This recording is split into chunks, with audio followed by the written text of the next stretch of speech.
Olá! A proposta hoje é a gente refletir sobre a nossa densidade, né? Nossa densidade espiritual. Sabe que na física, ou em física, os corpos, os mundos, né? Cada material químico tem a sua densidade própria. A água tem sua densidade, o Sol tem a sua densidade, né? Os planetas têm sua densidade. Por exemplo, Saturno é um planeta com uma densidade tão sutil que se ele pudesse ser colocado em cima dos nossos oceanos, da nossa água, ele boiaria, né? Por causa dessa quintessência que ele apresenta. Nós vivemos num mundo cuja densidade própria do mundo também é composta pela densidade dos nossos pensamentos coletivos de toda a humanidade e de cada um de nós. Nós mesmos, ao emitir um teor de padrão vibratório de pensamentos, temos a nossa densidade espiritual. Assim, pois, espíritos mais luminares, né, são muito mais leves e sutis, né, nessa essência espiritual. Espíritos mais carregados, mais densos na crueza, na rudeza, né, são muito mais pesados nesse sentido, né? E assim se configuram as variações, né, dos mundos espirituais, cada qual vivendo de acordo com seu padrão vibratório. E o nosso mundo, a nossa violência. Nós ligamos o noticiário nas televisões e no dia a dia algumas notícias são tão cruéis, né? Alguns episódios, né, de mortes, de infanticídio, né, de feminicídio, de ataque às crianças, ataque a mendigos, né? Sem falar das guerras, né? Essas violências muito mais explícitas que as televisões, alguns programas especificamente, né, lidam com isso, porque isso chama a nossa atenção, o nosso instinto. Alguns se comprazem quase, que se alimentam dessas notícias, né?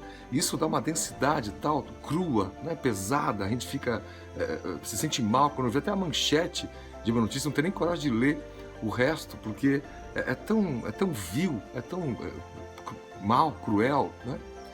E tem também a violência nossa de cada dia, que não é essa tão explícita, mas é essa mais implícita, né? Nosso rancor, nosso pessimismo, nossa raiva, nossa indignação, que não produz mudança, produz apenas uma monoideia, né? Pessimista de que nada vai mudar, é contra o outro, contra tudo, contra todos, contra Deus, contra a natureza, né? Contra si mesmo, muitas vezes essa violência se apresenta. Nós vivemos num mundo adequado ao nosso padrão vibratório. Alguns podem dizer: puxa, esse mundo é tão cruel, eu não merecia estar aqui. Mas se a gente fizer uma análise do teor dos nossos pensamentos, né, da nossa chamada psicosfera, né, do nosso psiquismo, a gente vai ver que há uma densidade tal, né, desequilibrada muitas vezes, né, e de quando em quando a gente alimenta pensamentos que são negativos, né, e isso adoece. Então nós estamos ligando aqui nessa reflexão o nosso psiquismo coletivo do mundo, a psicosfera do mundo, e a questão da saúde, né? A questão da violência e a questão, portanto, da doença. Os tipos de violência grave que denotam profunda doença espiritual. Alguns seres humanos se comportam como bestas, né? Como animais que descem a níveis que são, parecem piores do que os animais nesse sentido. Fazemos coisas mais cruéis ainda, né? Há uma banalização da violência, né? Também traduzida por libertinagem. Alguns, de forma, entre aspas, né, querendo ser modernos, gritam por uma liberdade que muito mais é uma libertinagem, porque ela não tem responsabilidade. A liberdade, quando não tem responsabilidade, cai nas vias da libertinagem com muita facilidade, né? Você vê um erotismo todo nas mídias, né, nas mídias todas, né, que não alimentam, só desgastam, e se alimentam daqueles, né, que ficam viciados nesse tipo de pensamento, né, como se fosse uma droga qualquer, né, que também é na drogadição, essa ideia fixa, né, dessa necessidade material, densa, rude, que só nos faz mal. Dr. Ricardo de Souza Cavalcante, o médico infectologista espírita, disse em uma entrevista no Consolador, permito-me ler aqui: o processo de adoecimento tem suas origens na alma, no descumprimento das leis divinas, que lesionam o perispírito, que é o nosso corpo espiritual, e transmitem essa desordem ao corpo físico.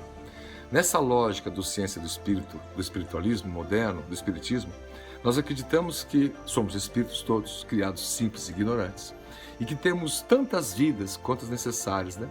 O contato essa via espiritual com a matéria, através da reencarnação, é que propicia o burilamento, né? O aprendizado gradativo, né? Lento em alguns, mais rápido em outros, né? Através das dores, dos sofrimentos, dos aprendizados, das felicidades temporais, que a vida material pode apresentar. Mas a felicidade, como disse Jesus, real, não é deste mundo, né? Aqui, no nosso caso, no nosso nível de mundo, é um mundo de provas e expiações. Por isso tantas doenças, tantas violências, né? Por isso essa psicosfera nossa permite que nós tenhamos no campo aqui dos animais, os animais peçonhentos, os insetos difíceis, né?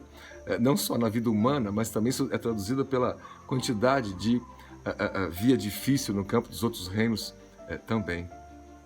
E esse corpo espiritual, que chamamos de peri, que está em volta, perispírito, ele é o modelo organizador biológico, né? É nele que está a chave da cura, a chave dessa felicidade, né? Desse bem-estar. Né?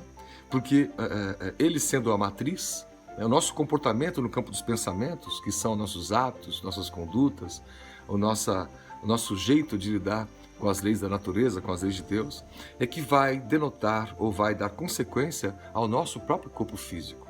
No nosso mundo, todos nós ficamos de quando em quando doentes, porque ainda somos doentes da alma. Quando não houver mais nenhum motivo que desagrade as leis de Deus na nossa conduta, nos nossos pensamentos, de forma coletiva, o mundo não terá mais doenças, né? A tecnologia um dia servirá de base para isso, né? Para prever situações. E é muito mais curativo, não só a medicina e a alta tecnologia, mas esse controle mental dos pensamentos, das ações, né? No campo dos sentimentos, que é o que fará uma nova humanidade, assim que o mundo puder evoluir e migrar de posição nesse status, né, gradativo, que é o processo evolutivo. Ele cita também a obra Evolução dos Mundos, do Espírito André Luiz, por Chico Xavier, que diz-nos que há uma ruptura da harmonia das células do sistema imunológico, tanto no perispírito quanto no corpo físico, que permite a invasão microbiana. Quando alimentamos pensamentos de rancor, de ódio, de vingança, de raiva, né? Veja a importância que é o bem-estar espiritual, que é o que vai gerar o bem-estar no corpo físico, e não o contrário.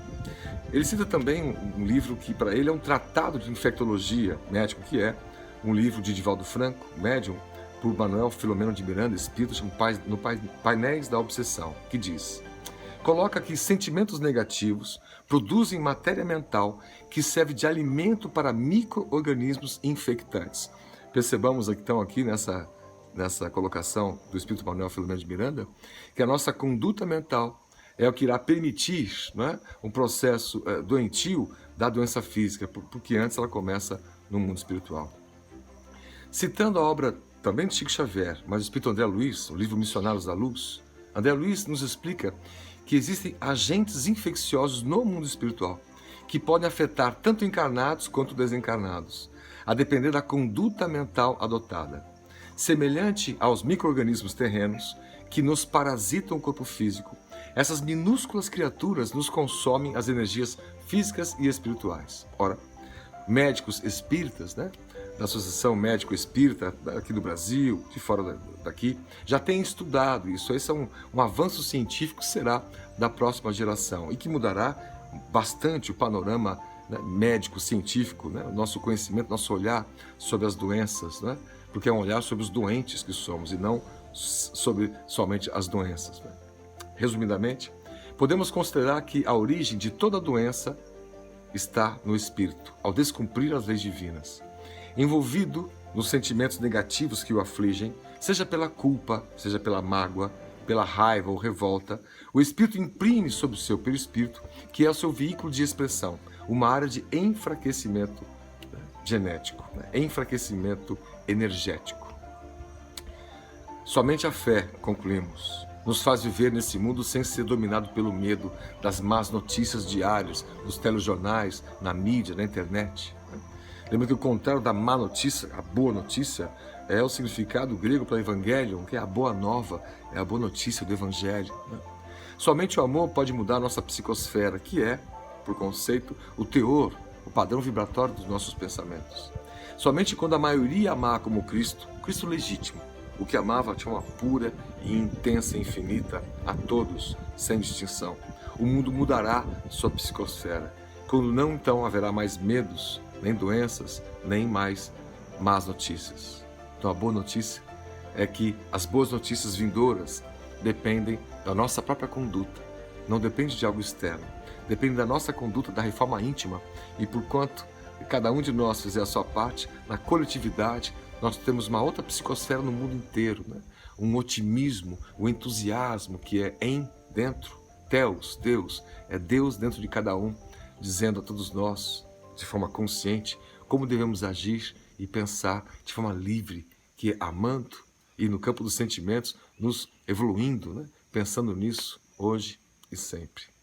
É isso.